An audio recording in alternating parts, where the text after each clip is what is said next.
everybody, it's me, John Ward, and I am back with OGP. That's me. That guy right there. And I knew that one. Yes, and I know what you did last summer. I know what you did last Monday. I know what we just did 5 minutes ago. Mm-hmm. So welcome back to another Out of the Theater, in the car rant. Unlike last time where it wasn't a rant, we're now back to rants. Yes, and we just got done seeing the remake of I Know What You Did Last Summer, 2025, and it hurt. Yeah, it hurt. It sucked. Very slow. The pacing there was a lot of just dialogue and slow scenes where nothing was going on. And exposition. We got to explain everything, and not like the good stuff.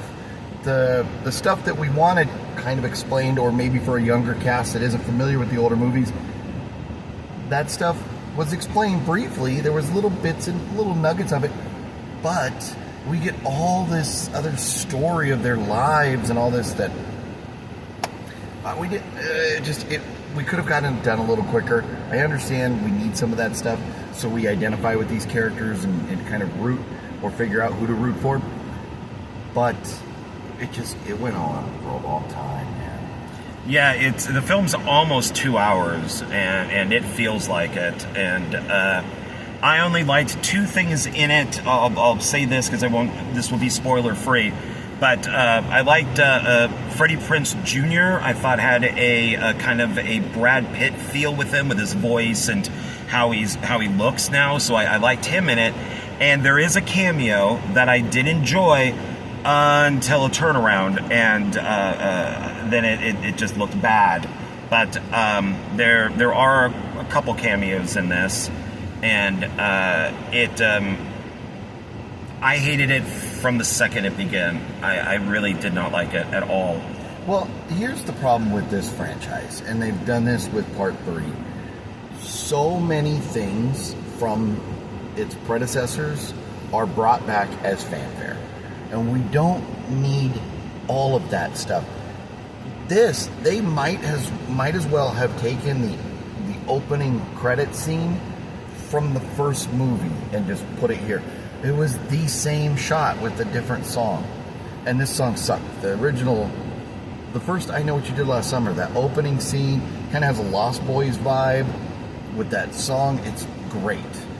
This one, it was like, oh, we're doing this again. And with the bad song. That was not good. So many different things. And the way certain things, way they, paid homage to, or gave Easter eggs to the previous movies were like spelled out. Like it was just, they weren't done creatively. They were just put in there. And it was more like, instead of actually being kind of a cool or unique way, interesting or fun way to bring that back or to reference those movies. Yeah.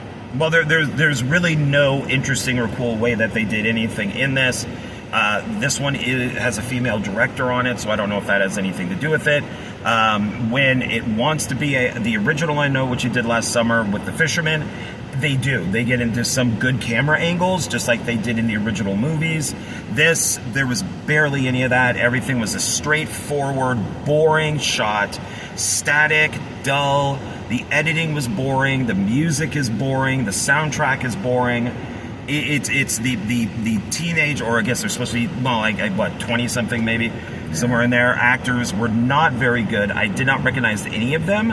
Maybe because I'm old. I don't know.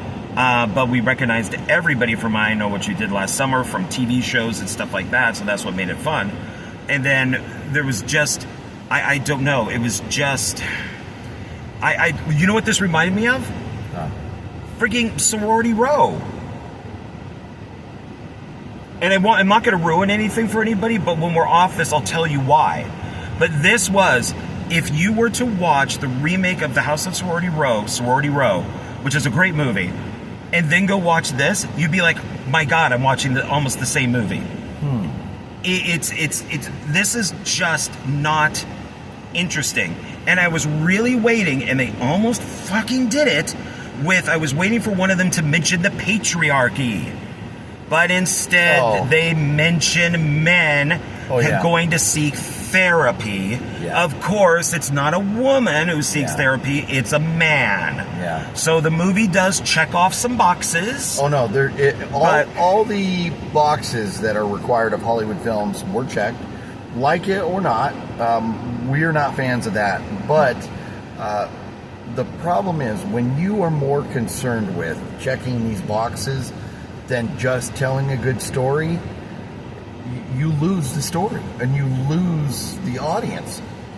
I mean, you checked boxes for, we had, the LGBT people. We had interracial couples. We had,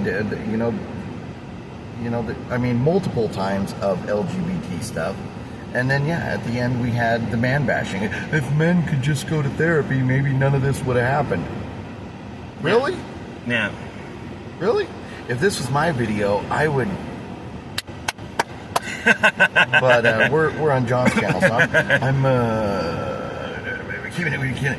Well, I even said very vocally when they made the man bashing comment, I just said out loud, "Fuck you!" Yeah. Because it's just like, I'm so tired of this shit, and it's like you can't see a movie these days without some sort of man bashing. Yeah. And if it's directed by a guy, normally it doesn't happen. When it's directed by a woman like this, you normally get something, unless the director is mega woke. And this. It had none of those things that you got with the original movie. Yeah. You watch those films because Jennifer Love Hewitt was hot, and Sarah Michelle Gellar was hot, and then you got the good-looking guys for the women to go see. In this, we got none of that. Everybody might as well have just been wearing armor or a spacesuit or something. Yeah. You saw really no flesh, and then when you do, the other person who's about to maybe have sex leaves. Yeah. And I'm not gonna say who or what, but you'll know what it is when you go see the movie. It is something in real life that would never happen. Would never happen. Maybe if the roles were reversed. And you could tell that was a female director that wrote that scene, because I am sorry, if a girl's throwing herself at a guy and he's single and this is okay, he's doing it. Yeah. They are gonna have sex. He's not gonna leave. That does not happen. That is women fantasy land stuff. Sorry, the guy, do we not understand the concept of blue balls?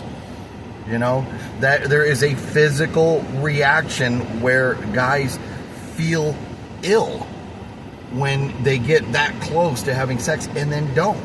So stuff like that, man. But in this case, it's the dude. The dude is the one who leaves. Oh no, I would accept the girl leaving. Yeah, I'll say who it is. Yeah, the girl. Yeah, I get that. But for some reason, it was a way of getting the guy out of the room so that he could get the hook. That's like the way that they got him out of there. Yeah. But it was still, man, I don't understand it, and I don't get it. I don't even know if these are any good. Certain theaters are giving out things, and so they gave out these postcards. Yeah. And you have to tear them apart yourself, and they're not going to come out like nicely. Because they're the kind that you have to fold, and then eventually rip them. Yeah. They're going to be frayed on the ends. Yeah, then these are the backs. So, I guess, these are just going to go into a box of collectible stuff. But, I've heard different theaters are handing out different things. And the guy didn't care. I asked him, hey, can I get another one? And he just hands it to me. So he didn't care. So I guess you could just go into the theater and ask for them if you wanted to. But, all right, I guess. But, I thought that they were going to be single and maybe put into plastic. But that'd probably be too expensive. So they just did it like this, which would be cheaper, Yeah, nope, it's going to get tossed in a box of other stuff from movies, and they will have a home there. But, I think part of the thing is, whether this guy expected a small crowd or not for this film, now it was matinee on opening day on Thursday, so maybe tonight or over the weekend they'll get some bigger crowds. But I think the early reviews are where they are because the actors were not good. And even, I don't want to say who, but like actors that have been around, people that we expect good performances from, let us down. And that was kind of disappointing. You should not have a budget or a film like this and not have good acting. And especially from an established actor, I put this on the director. I really do. And some of the dialogue, like the chief comes up and there's a scene where, of course, there's an ambulance and the police chief comes up. Of course, right? So, because that's the fanfare we get, the rehashing from one of the previous movies. Well, the chief comes walking up and the girl goes, "Oh, hi, Chief Roberts. Have you found out more information about this event?" Or whatever it was. But it was like, who talks like that? No, that was the most unnatural dialogue. And that happens throughout this film where there are many sentences uttered that you're like, people don't talk like that. But my feeling is, not knowing anything about the director besides what we got from this film, I don't think you could tell her that and say, this sounds stupid, or that acting was bad. I don't think you could tell her that. I expect the young people maybe did not act that great. I mean, they did look maybe like TV actors, I guess, but of course the original cast was mostly TV actors. But Jennifer Love Hewitt was awful. She could not act at all. Freddie Prinze Jr. went in with pure conviction. I mean, he was on board 100% for this movie. She just seemed like, I could take a couple days off from my kid's soccer game and be there. So, Here's one thing that really bugged me about it was there was a spoiler, non-spoiler coming. I'm not going to ruin the film because this doesn't happen. But we all see in the trailer, we see Jennifer Love Thunder Thighs say, because she used to be Jennifer Love Huge, but she goes, when the girl comes to see her for help, and Jennifer Love Hewitt finally turns around and talks to her, she goes, "I just have one question for you. What did you do last summer?" And so you're like, oh, okay, she said it. Okay. But then they never address it. She never tells her what she did last summer. Told her off screen, I guess, so we didn't have to hear it again. I mean, maybe that was a good thing. Well, later on in the film, you find out that they don't know what these kids did last summer. And what they did last summer, it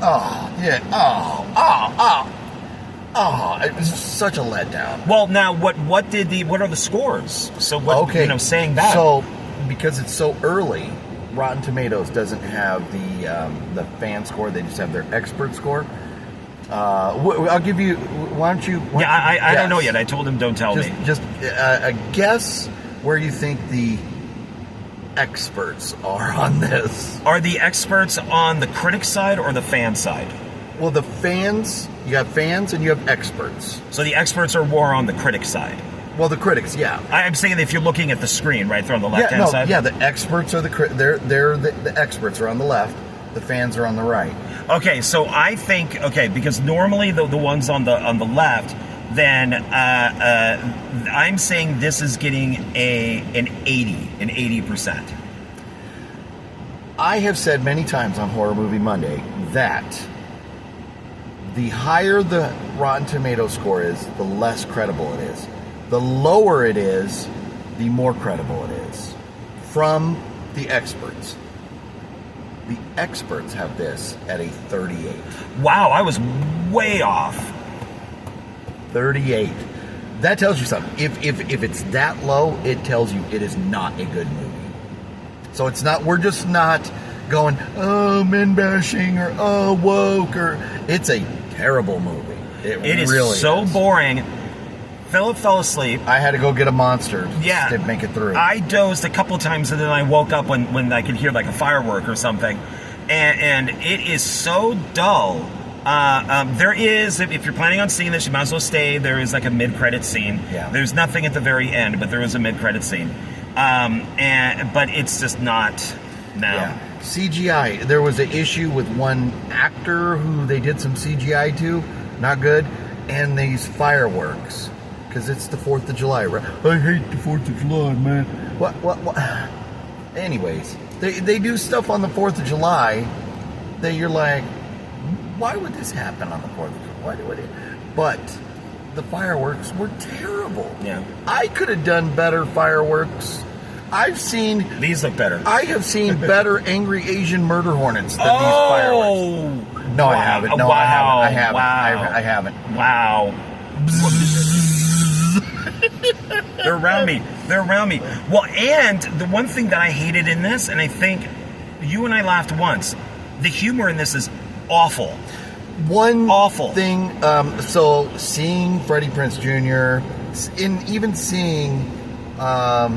and which maybe we'll talk about this Monday, but seeing Jennifer Love Hewitt, some of the, the cast that we love from the original movies, that was cool. And we could talk more about them on Horror Movie Monday. But there was one funny joke. And toward the beginning of the movie, there's one funny joke that if you see it and you hear what they're saying, it is about, and now that I'm mentioning it, I'm like, I don't know if I should say what the joke was. They make fun of the lady that welcomes you to AMC theaters. Oh, that's right. Yeah, because you see that. Yeah, before the movies. Yeah, that's kind of funny. At AMC, you always it was perfect us seeing it at AMC. Yeah. But so in a way, they make fun of the AMC lady, Nicole Kidman. Yeah, so. that is funny. And that's it. That's it. This doesn't happen in the movie, so I'll say it this way: somebody could get their head cut off, and then the media is there, and one of them will start to cry and go, "Is my makeup okay for the camera?" Yeah. And the audience is supposed to laugh, even though their good friend just got killed. Right. And there's always these little jokes, mostly done by the blonde in this, that are supposed to be quick and quirky, and they're not funny. It's not funny. Because it's not plausible. It's not realistic. You don't have a friend die and be able to sit at the back of an ambulance and go, Police Chief Roberts, have you found out any more information about these events? No. The girl would be sobbing her ass off. She would be just in tears, crying, unconsolable that her friend died. And maybe she wasn't that good of friends with her or whatever, but somebody getting killed would be emotional damage. I've seen that guy. So, and they're not. It's like they're very all crazy and emotional. They're a wreck, and they walk through a door and they're fine. So, this director, you are fired. I mostly blame, unless we hear something where I kind of like, and then we're going to wrap this up in like a minute. We'll give a 1 to 5 rating on this. But when the Marvels first came out, it was considered to be like one of the worst things ever made. The director was blamed a lot. But I liked that director because she did the remake of Candyman, which I really enjoyed. And I'm like, wow, that's weird. But then we find out later on that she wasn't involved in most of the movie. That she was in the UK prepping another film, that they got a different director and re-shot things and re-edited the film. So it's like, okay, maybe that mess isn't her fault. Maybe she shot what they told her to shoot, and then when she left, they just redid the whole movie. So unless I hear something like this or like that for this movie, if I find out that the director had full control of this is garbage, and I don't think she should be directing another film again. I have no idea what she directed. I didn't even know. Well, here's the catch. She's only directed 3 other things. One was one episode of some show called Love Life. One was a movie called Do Revenge, and another was a movie called Someone Great, and they all look terrible. Those are both Netflix movies. But here, you want to hear some other interesting? She was a writer for Thor: Love and Thunder. Oh, shit. Let's see. She was a producer for Hawkeye. But that's about it, man. She doesn't have a big resume. How she got her hands on she's this? Marvel, and Thor: Love and Thunder is the worst one. Yeah. It's by far the worst. I mean, it's even Chris Hemsworth said he ain't coming back again unless they do something better. And then Hawkeye was kind of a girl boss show. I mean, with his assistant. Yeah. Even though it's great seeing Jeremy Renner in it, he was kind of secondary to this young girl. So so that does not surprise me at all. Yeah. So what rating would you give this out of a 1 to 5? I give it a 1.5. Okay, I give it a 1. Okay. I can't go, and I'm only giving it 1 because of those couple things that I liked. So I don't even want the soundtrack from this. I guess I saw in the credits somewhere there's a remake of the song Hush. I didn't hear it anywhere. It must have been so unrecognizable. In the original movie, there is the remake of the song Hush, which is a great version. This is like another, like a different. I didn't hear that at all in this. Unless it's a completely different song called Hush, but it did say in the credits Hush, and I'm like, oh, is that a remake of the song? Ah. But if it is, I didn't hear it in it. So I didn't hear it at all either. No, I was kind of waiting to hear. Are we going to get? And a lot of movies don't give you the same music from the original. And to me, when you can do that, for example, Top Gun Maverick, having the same music as Top Gun, it is brilliant. Because you want to give fanfare. We understand we're getting a second or another installment in this franchise that we love. We want the fanfare. You need the fanfare. But give us good fanfare. The way they executed it was very poor. Maybe I'm even at a 1. Right now, I'm being generous because there was a couple good kills. Although with the sound effects, I hate that. Somebody's getting killed and it's that is ultra low budget, micro budget sound effects that are just terrible. That is angry Asian murder hornet sound effects. So that kind of bugged me. But there were some kind of good kills. So.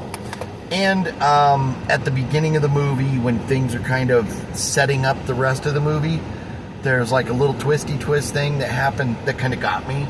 So I give them a little bit of credit, but yeah, maybe if you ask me tomorrow, maybe a 1. I'm not sure, but it's not a good movie. No, it's not. So, all right, everybody, we're going to wrap this up. Thanks for watching. Thank you. And we'll see you on the next Out of the Theater in the Car rant, or maybe not rant, but it's most likely going to be a rant. So, do you know what the next one is you're going to do? I don't know, but I mean, I'm not going to go see Fantastic Four. I'll wait that would be a rant. Yeah, I'll wait till streaming for that one. But no, I can't think of any other movies coming out. But so far, it's except for rants. One movie, they've all been rants. They're rants. Yeah. So, but all right, everybody, we'll catch you later. Thanks a lot. Guys. Bye. Have a good one.